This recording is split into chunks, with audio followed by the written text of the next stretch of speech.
It is through our minds that we conceive about our worlds. Our perception, views, and experiences have been generated through our minds. It is in the mind that Wordsworth, Shelley, Keats, Byron, and all other romantic poets have come to stress on, for gaining all resources to comprehend the world. The mind of man is lofty and magnificent in the romantic tradition. Sublime is usually thought of as being triggered by outside forces greater than the person. Magnanimous and terrorizing forces act upon the individual. However, in talking about all these, we tend to forget that the sublime is as much from inside as from outside. As Hippel puts it, the sublime then is twofold movement of the soul, a response to the object and a self-reflection, accompanied with self-glorification of the soul for conceiving such objects with equanimity. Let's consider the words here, self-reflection and self-glorification. Aren't these words stronger than the outside forces, since man must perceive according to his own powers of the mind? Isn't then sublime more an inner experience than outer? Let's see what Anna Barbauld has to say. Anna Barbauld, in A Summer Evening's Meditation, uses words which induce sublime in us. What hand unseen impels me onward through the glowing orbs of inhabitable nature, far remote, to the dread confines of eternal night, to solitudes of vast unpeopled space, the deserts of creation, wide and wild, where embryo systems and unkindled suns sleep in the womb of chaos. Fancy droops, and thought astonished stops her bold career. We see that the poet is searching for God. Nature becomes a source of God's abode, and God is in the sublime. The vastness of space inspires awe in us. We struggle to comprehend the hugeness of the beautiful space.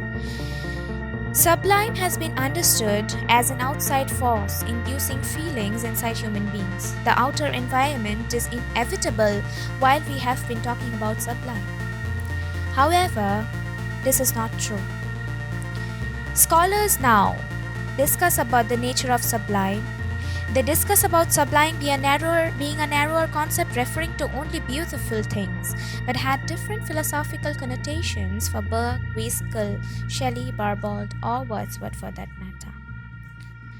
Barbauld's idea of the sublime is essential in the sense that she tries to focus on the inside of human mind in the perception of sublime.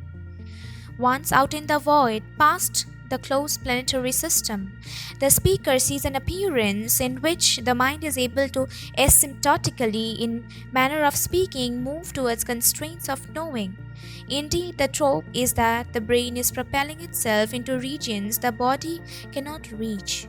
In this, we can feel that our minds go on, wander aimlessly. We feel the space within our minds, the universe, the vast black universe, quote-unquote vertical without boundary. This is wonder, charm, and terror together. We must notice that Barbauld is triggered by a certain outside force from which she creates the entire universe inside her, creates the sense of sublime herself within her, which incites research into perception and creation of the feeling of sublime.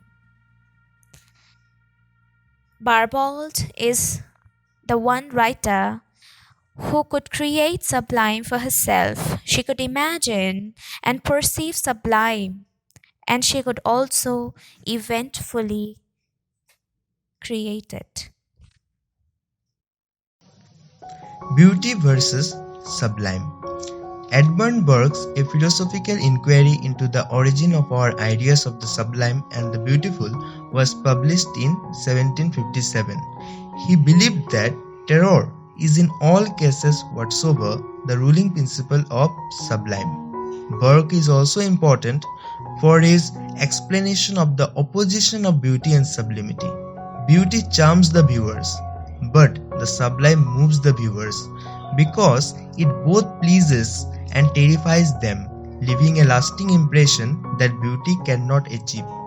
He met the opposition of pleasure and pain, the source of the two aesthetic category, driving beauty from pleasure and sublimity from pain. He says that the pleasures of beauty provide a soothing effect on the fibers of the body. Sublimity, in contrast, tightens these fibers. The ideas of the sublime and the beautiful stand on foundations so different that it is hard, almost impossible, to think of reconciling them in the same subject without considerably lessening the effect of the one or the other upon the passions. Burke's treatise is also notable for focusing on the physiological effects of the sublime. He described the sensation attributed to the sublime as a negative pain, which he called delight, and which is distinct from positive pleasure. Delight occurs with the removal of pain and is supposedly more intense than positive pleasure. This painting is by Henry Fused, Lady Macbeth Seizing the Daggers, and it was exhibited in 1812. This painting shows the tense exchange between Lady Macbeth and her husband. The picture is based on a scene from Shakespeare's Macbeth, Act 2, Scene 2, and represents the moment immediately after Macbeth has murdered Duncan, King of Scotland, who was a guest at his castle. Macbeth staggers forward, staring in horror, and still grasping the bloody daggers with which he has committed the deed. He tells his wife, "I am afraid to think what I have done. Look on it again. I dare not." It is at this point in the play that Lady Macbeth seizes control. Infirm of purpose, she responds to her husband, "Give me the daggers." Posing awkwardly and almost comically overawed, but still clutching the bloodied daggers with which he has murdered King Duncan. It so smacks of the darkness, obscurity, and privation recommended by Burke. It reminds us of Burkean precept that terror is the strongest of the passions, and therefore the passion best suited to produce a sublime effect. The next painting is Deer and Deer Hounds in a Mountain Torrent by Sir Edwin Landseer. The dramatic life cycles of the species that inhabited the world could also be presented to elicit sublime effects. It is concerned with portraying the struggle for existence. It seems to embody the paradox of man as nature's chief aggressor and man as anguished spectator of nature's sufferings. Qualities that Burke found in the sublime, vastness or privation, with pain more powerful than pleasure, or the suddenness that shocks the sensibilities. All these elements are found in this painting. The next painting is The Source of the Law by Gustave Courbet. In this painting, the looming rocks are painted in a building up of rough plans of color that convey an immense material presence. These dark openings from which waters pour out are clear metaphors of female sexuality.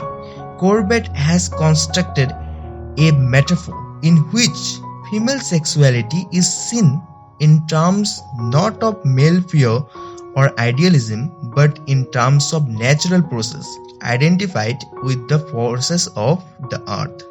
Now, I am going to point out 7 aspects of sublimity. Number 1, darkness, which constrains the sense of light, primarily among the 5 senses. Next, obscurity, which confuses judgment. Then privation or deprivation, since pain is more powerful than pleasure. Magnificence, in the face of which we are in awe. Then comes vastness, which is beyond comprehension. Loudness, which overwhelms us. And finally, suddenness, which shocks our sensibilities to the point of disablement.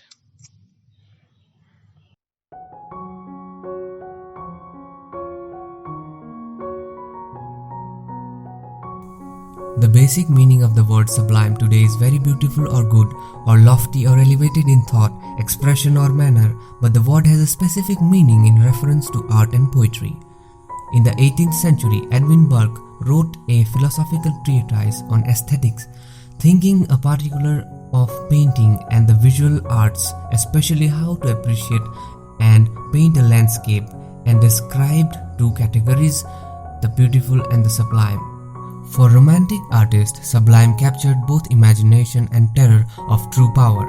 Same imagination can produce the dreams of flying over clouds and also produce nightmares, and those paintings breaks away from traditionally beautiful paintings and depicts the harsh, ugly truths of reality. The sublime is that which causes astonishment because it is found to have an unimagined eloquence, greatness, significance or power. However, both pain and pleasure are caused by sublime because it causes the most powerful emotions which can be experienced by the individual, including awe, wonder, dread, fear and terror. Burke considers that as the king of terrors, and he writes, "Indeed, terror is the ruling principle of the sublime. In a sublime painting, an artist can paint the sensation that we experience when words fail or when we find ourselves from the limits of reason. The dark colors, the unsettling themes of the romantic art, and the ability to create something disturbing and also exciting contributes to the idea of sublime. From a sublime painting, the viewer feels astonished because they can only feel the idea of something terrifying. If they were in that situation, it would be painful encounter only. So viewer gains some pleasure simply by knowing one is not in immediate danger and in a position to entertain the prospect of it.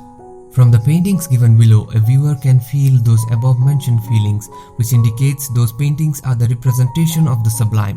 It leaves a lasting impressions on the viewer through the terrifying idea of what depravity human beings are capable of. The Nightmare by Henry Fuseli, 1781. A woman being used as a perch by a demon while a wild-eyed horse pops his head in from the behind the curtain. Explore the dark side of the imagination. It is dreamlike, beautiful and threatening, which contributes the idea of sublime. Woman is in white color and the background is completely in dark color. Darkness of this painting fulfill one of the aspect of sublime.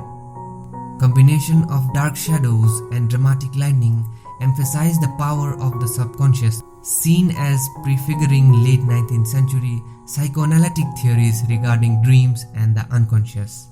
The Shipwreck by J.M.W. Turner, exhibited in 1805, horrific sublime, portrays disasters at sea, a nightmare for all who travel through sea.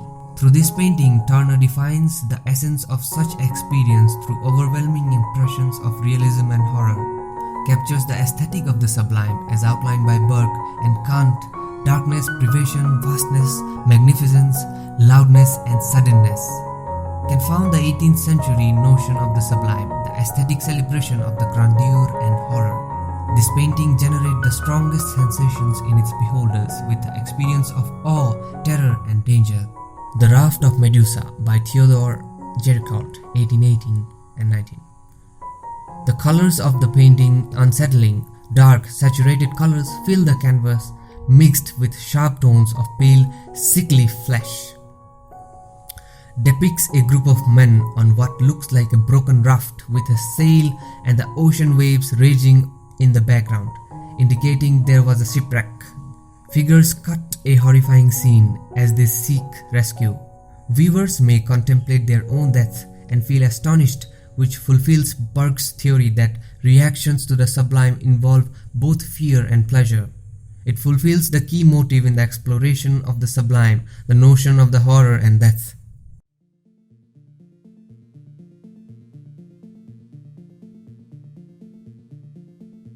It is the study of the mind, how it works and how it affects behavior.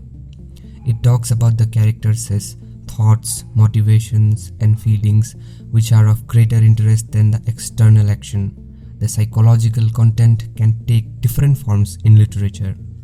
Freud is well known for his theories regarding the unconscious mind and the mechanism of repression. He stated that the conscious mind, which includes everything people are aware of, an unconscious mind, which includes people's feeling, thoughts, and memories that influence their behavior. Relationships of sublime and fear are generalized due to the false appraisal and mechanisms combination that creates discrepancy between behavioral and psychological results. Edmund Burke's philosophical inquiry connected the sublime with experiences of awe, terror, and danger. Burke saw nature as the most sublime object capable of generating the strongest sensations in its beholders. The sublime is an important register in the Gothic because it provides the Gothic with a philosophy through which the world is both emotionally constructed and understood. Some critics have seen it as an expression of the irrational side of the human psyche that had too long been repressed by the prevailing ethos of the 18th century. The romantic sublime is associated with great overwhelming feelings that can be both positive and negative, and their relationship to nature, which is certainly found in Wuthering Heights. In Radcliffe's world, scenery unmediated by words and unrelated to precise ideas as they are, affect the sensitive characters directly through their senses. This is the cover of the novel, illustrated by Ruben Toledo. It emphasizes the environment's effect on Kathy, that how the emotional turmoil she goes through her face. The use of heightened emotions is one of the defining elements of Wuthering Heights and its inclusion or exclusion story inspired by the sublime. Bronte's description of the weather reflects the tumultuous emotional patterns of her character in Wuthering Heights. When Heathcliff angrily flees into the moors to be gone for 3 years' time, the stormy weather acts as a direct reflection of Catherine's emotional turmoil at her abandonment. This natural occurrence evokes terror and passion that comprises Catherine's love of Heathcliff. Thus, the sublime is a common theme throughout the novel. Again, sexual sublimation is based on the idea that sexual energy can be used to create a spiritual nature, which in turn can create more sensual works instead of one's sexuality being unleashed raw. For instance, Hasidic Judaism arose as a spiritual revival movement that views sublimation of the animal soul as an essential task in life, wherein the goal is to transform animalistic and earthly cravings for physical pleasure into holy desires to connect with God. Frances Ferguson stressed in her book Solitude and the Sublime to define an appropriate place for the sublime in a shared culture.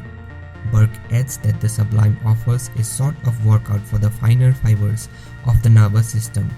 To him, actually start believing in the possibility of living the sublime was madness. So the mad had to lost sight of the sublime and speak by entering into it. A swarm of bees is both scary and enchanting. We learn about our psychological and evolutionary links to that which authentically horrifies us. The sublime is biologically genuine and unworthy of wonder. Waterfalls, storms, and canyons can evoke this experience too. Sublime and Gothic literature. Edmund Burke defines sublime in A Philosophical Inquiry into the Origin of Our Ideas of the Sublime and the Beautiful as whatever is fitted in any sort to excite the ideas of pain and danger, that is to say, whatever is in any sort terrible objects or operates in a manner analogous to terror, is a source of the sublime, that is productive of the strongest emotion which the mind is capable of feeling. The horror caused by the solid danger only brings forth pain, while the horror caused by the sublime object will be transformed from pain to pleasure as the sublime comes into being when we experience danger at a distance, knowing we are safe from the real harm. Terror, horror, and darkness. We can see how Burke's elucidation of the emotional powers which these qualities of the sublime hold on us would have contributed to the later 19th century Gothic literature. The strong elements given by Burke which produces sublime that completely grasp the Gothic text are obscurity, power, vastness, magnificence, and the color. The dichotomy between beautiful and sublime is striking for women novelists of the Gothic fiction, as they are mostly interested to turn the traditional belief that beautiful should be identified with heroine and the sublime associated with the villain, and with events that inspire awe, fear, and terror. With coasts Spacious castles and fainting heroes and heroines convey both thrill and intrigue and encompasses awe toward nature. The supernatural nature of the sublime in Gothic fiction, for example, in The Monk, the Bleeding Nun, the Wandering Jew, and Devil all represent the sublime. The sublime experiences show the discrepancies between male and female ways of engaging with nature. The non-supernatural nature of sublime in Gothic fiction, for example, and Radcliffe's novels are restricted to nature and architectural structure. In her work, the Italian mountains of the Apennines are vital and majestic. The ruins of Rome are awe-inspiring with the same fashion that the ruins of a Gothic cathedral or a monastery would be. In Gothic fiction, sublime could be linked with the landscape and virtue, as villains are indifferent to the awness of nature, and the appreciation of sublime beauty is a sign of good moral character. The combination of sublime and Gothic deals with how authors capture their characters' trauma and fear. In Gothic texts, the sublime helps the reader to uncover aspects of humanity.